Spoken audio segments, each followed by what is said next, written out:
राधे राधे दोस्तों। आज हम आपको सुनाएंगे एक सास और उसकी 3 बहुओं की कहानी। जब सास ने अपने गहनों का किया बराबर बंटवारा। अगर आप हमारे चैनल पर नए हैं तो प्लीज़ हमारे चैनल को सब्सक्राइब करें, वीडियो को लाइक करें और शेयर करें। बिमला देवी की समझ में आज कुछ नहीं आ रहा था। वह थोड़ी परेशान थी। शाम को फिर उनकी बेटी जो सरोज का फ़ोन आया, कह रही थी, माँ तुम अपने जेवर तीनों भाभियों में क्यों नहीं बांटकर फुर्सत पाती हो? जब देखो तब तीनों इस बात को लेकर खींचातानी करती रहती हैं। मुझे अच्छा नहीं लगता माँ। सच तो कहती है सरोज। अभी बिमला देवी भी अक्सर बहुओं की बातें सुनती रहती थी। अभी कल ही तो मजली बहू किसी से फोन पर बात कर रही थी। माताजी ने अपने बड़े बड़े जो जड़ाऊ कंगन बड़ी भाभी को फट से दे दिए। मैं तो इतनी बार मायके गई हूँ, कभी नहीं दिए मुझे। और भी पता नहीं क्या क्या। खैर, मैं उसे क्यों बताऊं कि मैंने बड़ी बहू को कंगन क्यों दिए? मैं सफाई क्यों दूं? बिमला देवी ने सिर झटका और सोने की कोशिश करने लगी। बिमला देवी को आज नींद नहीं आ रही थी। यह जेवरों का सबको देना उनका सिर दर्द बन गया था। यही सब सोचते सोचते वो पुरानी यादों में खो गईं। जब बिमला देवी इस घर में आई थी तब वो 16 साल की थी। इकलौती बहू होने के कारण उन पर खूब लाड प्यार होता था। वे सारा दिन गहनों से लदी हुई सारे घर में डोलती रहती थी। बिमला देवी को अपनी सास के जड़ाऊ कंगन बहुत अच्छे लगते थे, जो उसकी सास अपने हाथों में पहने रहती थी। एक दिन बिमला देवी ने अपनी सास से कहा, माता जी आपके कंगन बड़े अच्छे लग रहे हैं। तभी बिमला देवी की सास तपाक से हंसकर बोली, बहू यदि तूने पोता जना तो ये मेरी सास के जड़ाऊ कंगन तेरे। और बिमला देवी शर्मा के भाग गई। 2 साल बाद रीता पैदा हुई और बिमला देवी की सास ने अस्पताल में ही अपने हाथ से कंगन निकालकर बिमला देवी को पहना दिए और कहा, अरे बहू तुम तो हमारे घर की लक्ष्मी लेकर आई हो, इतना तो तुम्हारा हक बनता है। उसके बाद सुनील, अनिल और सलील आए। हर बार सास ने बहू को कोई ना कोई गहना दिया। चारों बच्चे कब बड़े हो गए पता नहीं चला। सरोज भी बहुत बड़े खानदान में ब्याही थी। दामाद जी भी बहुत सुलझे हुए मिले थे। सरोज सब तरह से खुश थी। अपने घर में तीनों बेटे भी अच्छी नौकरियों पर लग गए थे। समय से तीनों बेटों का विवाह हो गया था। तीनों बहुएं भी सुंदर सर्वगुण संपन्न आई थी। घर में सब मिलजुल कर हंसी खुशी से रहते थे। जब अनिल और केतकी के बेटा हुआ और मेरी सासू माँ को स्वर्ग की नौसैनी पर चढ़ाया गया तो मारे खुशी के उन्होंने अपनी मटर माला उतारकर बच्चे के गले में डाल दी थी। उसके बाद घर नाती पोतों से भर गया था। इसी बीच सासू माँ भी धीरे से भगवान के पास पहुँच गई। घर में एक रसोई में खाना खाया जाता था। बच्चों में एक दूसरे के प्रति प्रेम और सम्मान था। एक रात सरोज के पिताजी बिमला देवी से बोले, हम दोनों के बिमला, कोई भरोसा नहीं हम दोनों कब तक हैं। क्यों ना घर का बंटवारा कर दें। कल को ऐसा ना हो हमारे जाने के बाद इन भाई बहनों में घर को लेकर खींचातानी हो। बिमला देवी बोली, क्या बात करते हो जी, हमारे बच्चे ऐसे नहीं हैं। कुछ भी हो, मैंने बंटवारा करने का फैसला कर लिया है। समय का कोई भरोसा नहीं। बिमला के पति बोले, मैं मानता हूँ हमारे बेटे बहुएं सब समझदार हैं, लेकिन समाज में जो अपना न्यारा घर बसाने की बीमारी चली है, हो सकता वो बीमारी हमारे घर में भी आ जाए। इसलिए यदि कभी ऐसी नौबत आए तो बिना किसी झगड़े के अपने अपने तरीके से सब आराम से रह सकें। सरोज के पिताजी भी धीर गंभीर आवाज में बोले। बिमला देवी उनकी बातें चुप सुन रही थी। कुछ ही दिनों में उनके पति ने मकान का बंटवारा कर दिया। उसमें साफ साफ लिखवाया, मेरा ये घर जब तक मैं जिंदा हूँ मेरा रहेगा। मेरे मरने के बाद मेरी पत्नी बिमला देवी इसकी मालकिन होगी, लेकिन उसके मरने के बाद यह मकान मेरे तीनों बेटों अनिल, सुनील, सलील के नाम हो जाएगा। ये तीनों इस घर के मालिक होंगे। इस पर तीनों का बराबर अधिकार होगा।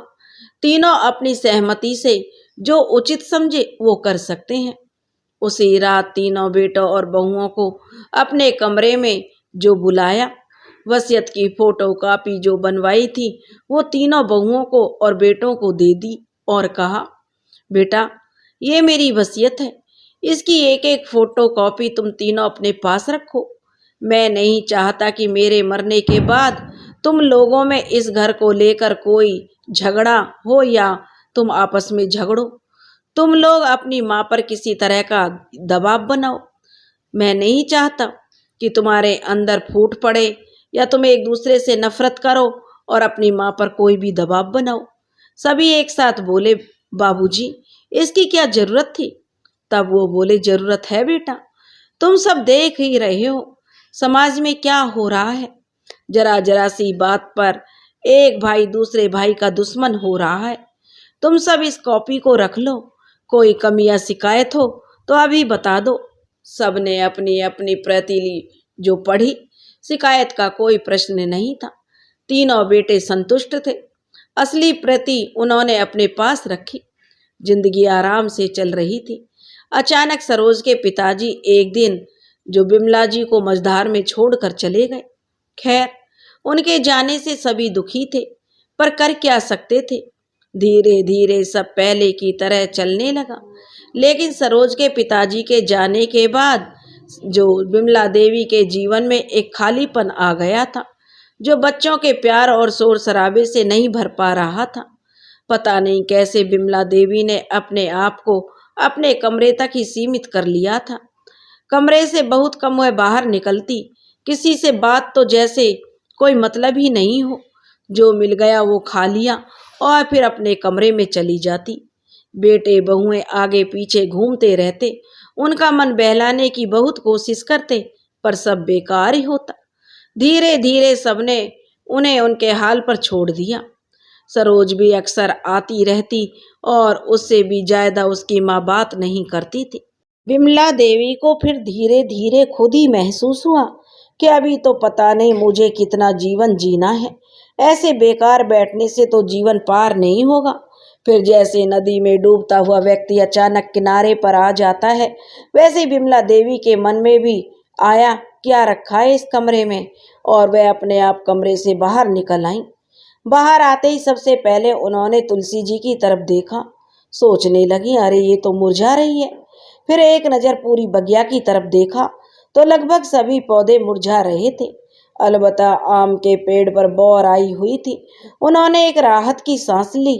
सोचा जागने में देर कर दी, पर अभी बहुत देर नहीं हुई है, और उन्होंने सबसे पहले तुलसी जी में जल चढ़ाया। बच्चों को बुलाकर बाकी बगिया को सुधारने में जुट गईं। बच्चे भी दादी के साथ खुश होकर काम करने लगे। घर का वातावरण बहुत बदला बदला सा लगा। बिमला देवी को महसूस हुआ, सभी एक होकर भी एक नहीं है। ये तो शायद सभी घरों की कहानी है। अब बिमला देवी धीरे धीरे सामान्य होने लगी। उन्हें इस तरह खुश देख कर के सब परिवार वाले खुश थे। भले ही रसोई की व्यवस्था ठीक नहीं थी, पर खाना सब एक साथ मिलकर ही खाते थे।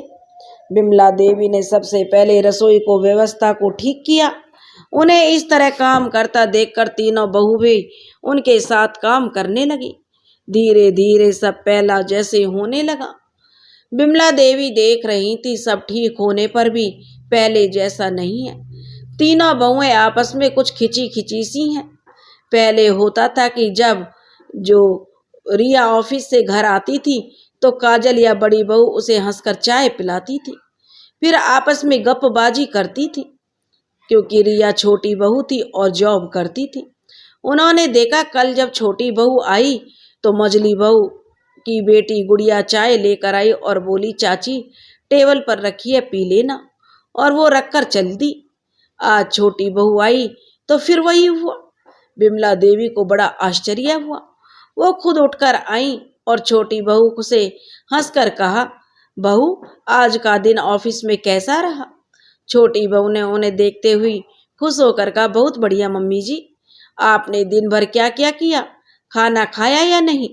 उनके कुछ कहने से पहले ही मझली बहू बोली, हाँ हमने खाना दिया हो या ना दिया हो।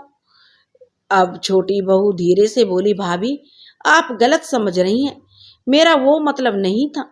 मैंने तो बस माताजी से ऐसे ही पूछ लिया था। फिर दोनों बहुएं अपने अपने कमरे में चली गईं। इधर बिमला देवी कई दिनों से देख रही थी, छोटी छोटी बातों में तीनों बहुएं बहस करने लगती हैं।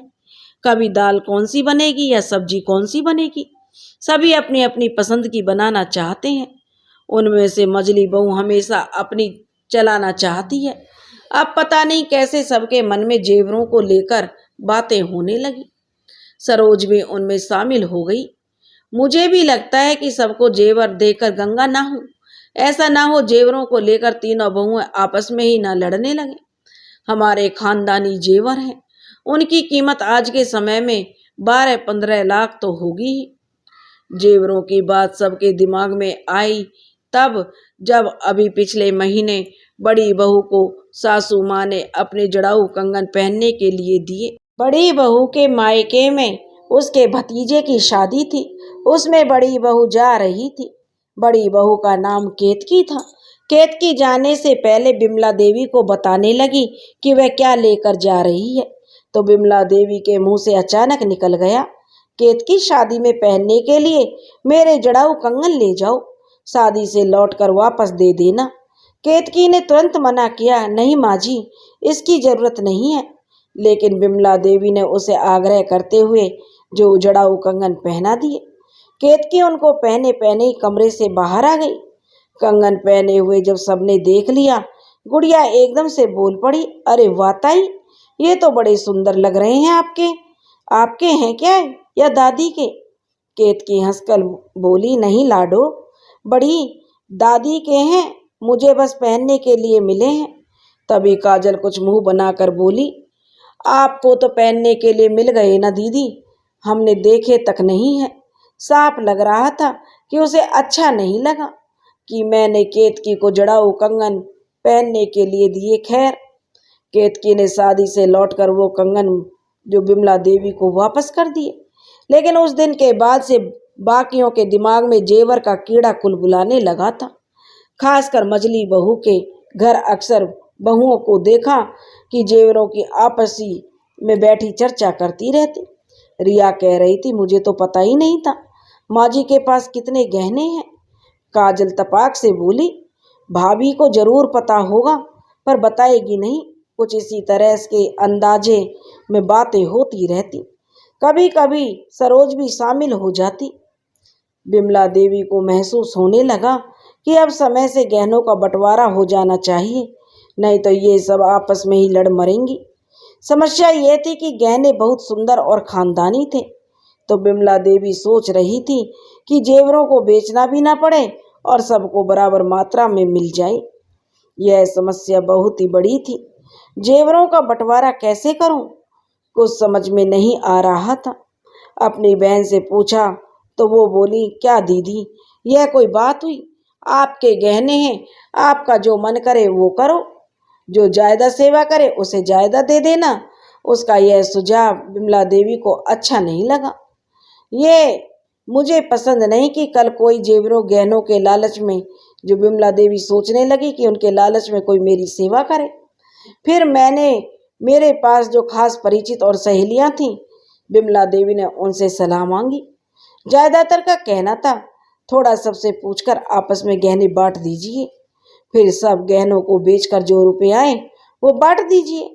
किसी का कोई भी सुझाव बिमला देवी को जम नहीं रहा था। बिमला देवी सोच रही थी, बेचने से तो खानदानी जेवर ही खत्म हो जाएंगे, फिर तो बस रुपए ही हो जाएंगे। गहने ऐसे कि उसमें आपस में कोई समझौता नहीं करना चाहेगा। बंटवारा कैसे करूं, यह सब सोचते सोचते उनको नींद आ गई। अब बिमला देवी ने अपने खानदानी जेवर का बंटवारा कैसे किया कि कोई उनसे नाराज ना हो, वह यही सोचने लगी। आखिर उन्हें इस समस्या का समाधान भी ढूंढना था। अब बिमला देवी इन्हीं विचारों में खोई हुई न जाने कब उसकी आंख लग गई। अगली सुबह बिमला देवी को जगाने जब उनका पोता नितिन आया, तब उनकी आंख खुली। वे जल्दी से उठकर स्नान करने चल दी। नहाते समय भी उनके दिमाग में जेवर का बंटवारा कैसे करूं, यही सब चल रहा था। जब वह पूजा करने बैठी तो भगवान से प्रार्थना करते हुए कहने लगी, हे ठाकुर जी, मेरी मदद करो। अब आप ही रास्ता बताओ कि मैं क्या करूं। मेरे हाथों किसी के साथ नाइंसाफी ना हो, बस मैं इतना चाहती हूँ। थोड़ी देर यूं ही भगवान के सामने बैठी रही, फिर उन्होंने अपने रोज के काम में लग गई, पर उनका मन किसी भी कार्य में नहीं लग रहा था। तब जाकर अपने कमरे में वो जाकर लेट गईं। इसी अधेड़-बुन में दिन रात गुजरते रहे और कोई समाधान नहीं मिला। एक दिन रिया अपनी किट्टी पार्टी से लौटकर सबको हंसा हंसा कर बताने लगी कि आज उनकी पार्टी में बड़ा मजा आया। हुआ यूं कि गेम में तीनों सहेलियों का पहला नंबर आया और सरप्राइज एक को मिलना था। कोई भी अपना सरप्राइज छोड़ना नहीं चाहता था। आपस में बांटने पर भी सब तैयार नहीं थे, तो पर्ची पर तीनों के नाम लिखकर एक एक पर्ची उठवाकर उसे ही सरप्राइज मिला। बाकी सबको ये तरीका अच्छा लगा और किसी दूसरे को शिकायत भी नहीं हुई। अच्छा ठीक ही तो किया, काजल ने कहा। सबने उसकी हाँ में हाँ मिलाते हुए कहा, हाँ ठीक ही तो है, जिसके पास जो जाना था चला गया। बस वहीं बैठे बैठे बिमला देवी के मन में एक विचार आया और उन्होंने उस पर अमल करने का फैसला कर लिया। बस उसी रात से बिमला देवी ने अपना काम शुरू कर दिया। उन्होंने सबसे पहले सारे गहनों को इकट्ठा किया, फिर उनकी 4 ढेरी बनाई।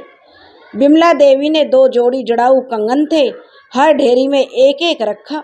बाजूबंद हथफुल एक एक जोड़ी थे, उन्हें एक एक सब में रखा।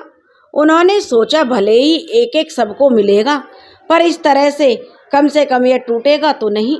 इसी तरह उन्होंने अपने और सासू माँ के जेवरों को अपने हिसाब से बराबर बराबर हर ढेरी में रख दिया।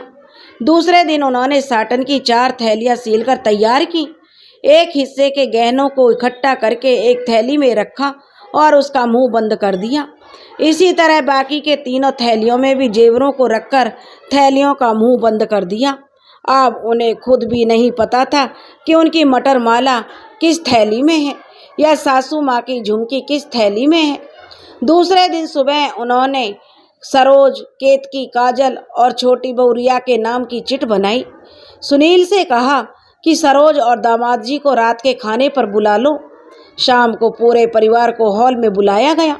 सब आपस में एक दूसरे से पूछते रहे कि क्या बात है, माता जी ने सबको इकट्ठा क्यों किया है। इस बारे में कोई कुछ नहीं जानता था, सो आपस में ही विचार लगाते हुए हॉल में आ गए। जब सब आ गए तो उन्होंने बताया कि गहनों के बंटवारे के लिए सबको बुलाया है। सरोज ने तुरंत मना करते हुए कहा, माँ मुझे क्यों बुलाया? मैं पहले ही कह चुकी हूँ मुझे आपके जेवरों में से कुछ नहीं चाहिए, मुझे इसमें शामिल मत करो।